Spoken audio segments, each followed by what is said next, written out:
Oxford Reading Tree, The Little King. Wilf and Wilma's mom and dad took some of the children for a picnic. They went to a place called White Horse Hill. It was a warm summer day, and there wasn't a cloud in the sky. It was a perfect day for a picnic in the country. Wilma's mom had brought lots of food so everyone had something to carry. We'll have our picnic at the bottom of the hill, she said. I know a good place to sit. Wilma's dad spread out a rug and everyone sat down. This is a good picnic, says Beth. The sandwiches are really good. And this is a great place on a day like this, said Wilma. I can see for miles. You can see even more from the top of the hill, said Wilma's dad. After the picnic, the children wanted to work up the hill. Biff and Wilf began to run ahead. They both wanted to be forced to get to the top. I race you up there, called Biff. Wilma's mom called everyone back. Look at all the litter you've left behind, she said. Wilma's mom made the children pick up the litter. She told them to put it in a bag. We'll take the litter back to the car with the picnic things, she said. This place will look terrible if you left cans and packets behind. They took the picnic things back to the car. Then they walked up the hill. It took quite a long time to get up to the top. Everyone sat down for a rest. That's right, says Wilma. I can see for miles and miles. The houses and car look very small. A strange-looking aircraft flew past. What's that? Asked Chip. It looks like a flying chair. It's a microlight, said Wilma's dad. I suppose it is a bit like a chair with wings. I love to fly it in one, said Biff. I won't, said Chip. I don't like it. Doesn't look safe. They walked through the wood, Floppy running and out of the trees. Suddenly he yelped. Oh no, said Chip. Look at Floppy. I think he's hurt himself. Floppy could walk properly. He started to leap. His paw was bleeding. Wilma looked at Floppy's paw. It looked as if he cut it, she said. Will found a broken bottle. He must have cut in on these, she said. Wilma's mom was angry. It's so dangerous to leave broken bottles lying about, she said. The children wanted to play cricket, so they had a game before they went home. Floppy tried to enjoy it, but he couldn't because his paw was too sore. Poor old Floppy, said Biff. He loved to step on some broken glasses. At last, it was time to go home. Thank you for taking us, says the children. All this fresh air has made me hungry, said Wilma's dad. Maybe we can stop for something to eat on the way home. Hooray! Everyone said. Everyone wanted chicken and chips, so Wilma's dad stopped to get some. I wonder why food tastes better when you eat it outside, says Wilf. It tastes good because we are all hungry, said Wilma's dad. When they had finished, Chip and Wilf looked up the letter bin. There was only one bean, and it was full. Chip threw his leader on the ground. I don't think we should do that, said Biff. Well, what else can we do? said Wilf. The litter bin is full, so what does it matter? The children were tired after the picnic. Chip was glad to get into bed. The magic key was in the box next to Chip's bed. Suddenly, the magic began to glow. The key began to glow. Oh no, gasped Chip. This means the magic adventure, and I'm on my own. Kipper's asleep and Biff is still downstairs. The magic whisked Chip through the door of the little house.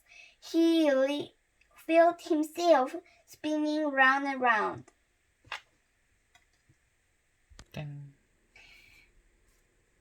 Help! Help! Called Chip. He knew that he was not going to enjoy this adventure. I wish Biff was he thought.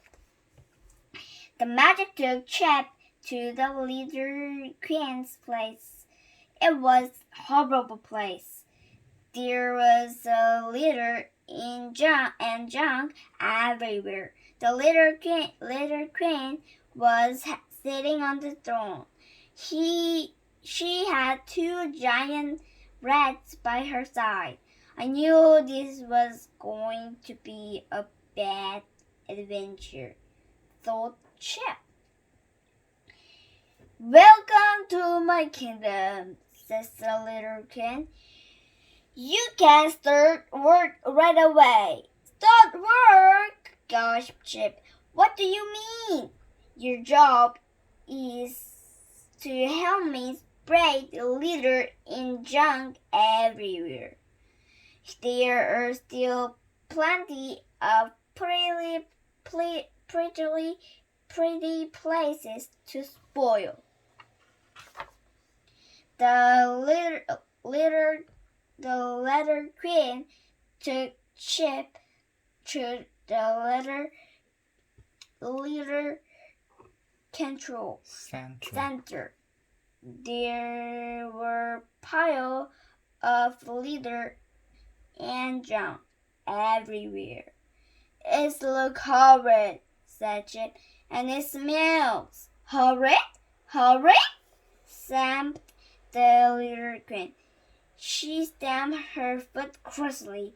It's lovely, and it's time for you to do some work. The Little Queen gave Chip a uniform to put on. Take a large bag and fill it with leather. She ordered. You can start by making a mess of a few and playgrounds. If you don't make a good job of it, I'll get very angry. Oh, I don't like this, thought Chip unhappily. The little queen took Chip to a park. She told him to start spreading leather. The park looked tidy, but soon it was covered with pen and paper. Chip didn't want to spoil the park.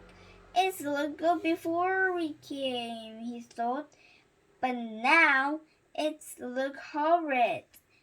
The little queen watched Chip. Come on, she shouted crossly. I want this part to look a complete mess. Chip wanted to throw all his leather in the bin, but he was afraid of the little queen. Little queen. This is a horrid adventure, he thought. These are my microlights, said the little queen. I use them to spoil leather all over the countryside.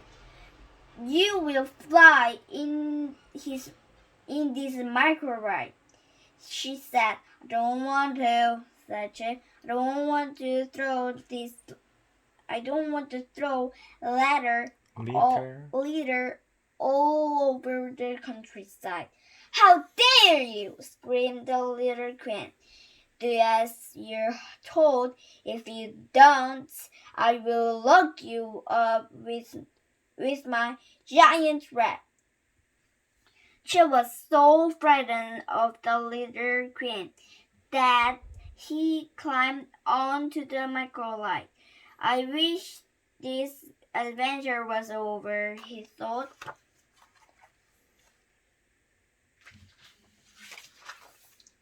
The microlight took off. Soon it is flying over the countryside. Chip held on tight. Below him he could see the meadows and fields. He could see streams and tiny houses. He could see woods and green hills. The countryside looked so pretty, he thought. No, gasped Chip. That looked like the place where we had our picnic. I can't see the woods or Floppy cut his paw. The microlight began to fly lower. This was the place he had to drop the letter. I don't want to drop leader here, he thought. I hate the magic key, said Chip. I don't like this adventure, and I wish it was over. Suddenly, the microlight went out of the control. It began to spin. It went round and round, getting faster and faster. Chip's bag of glitter burst open. Chip was falling. He seemed to be falling for a very long time. He was falling with the letter. There were cans and bottles and bags and wrappers. Everything was spinning round and round. The magic key flew out of Chip's pocket. Where's the magic key? Shouted Chip. I must find the magic key. Chip was in bed. The magic was over, but was it a magic adventure or just a bad dream? Mom and Dad heard Chip shouting. They came into his room to see what was wrong. You are having a bad dream, said Mom. I expect you ate too much at the picnic. It was a magic adventure, said Chip. But I lost the key. Dad looked at him. Look at Mom. Perhaps he was not well. She said, perhaps he's got a temperature. The next day, Chip was at school. He spoke to Mr. Johnson in the playground. Look at all the letters, he said. There are crisps, packets, and wipers all over the ground. Yes, said Mr. Johnson. But how do we stop everyone from throwing litter on the ground? Let's do a litter project, Chip said. The children in Mr. Johnson's class picked up all the litter around the school. Then they made posters and wrote stories. Mr. Johnson put the project in the Steveville countryside competition. Mr. Johnson's class won the competition. Chip won a special prize for his story called The Letter Queen. An important person came to give the prize. That was a very good story, Chip, she said. It was a nightmare, said Chip. Steve, our countryside competition. The end. The Little Queen. Chip is careless about dropping letter. Meeting the Little Queen soon teaches him a lesson. The end. Thank you for reading the story, The Little Queen. The end.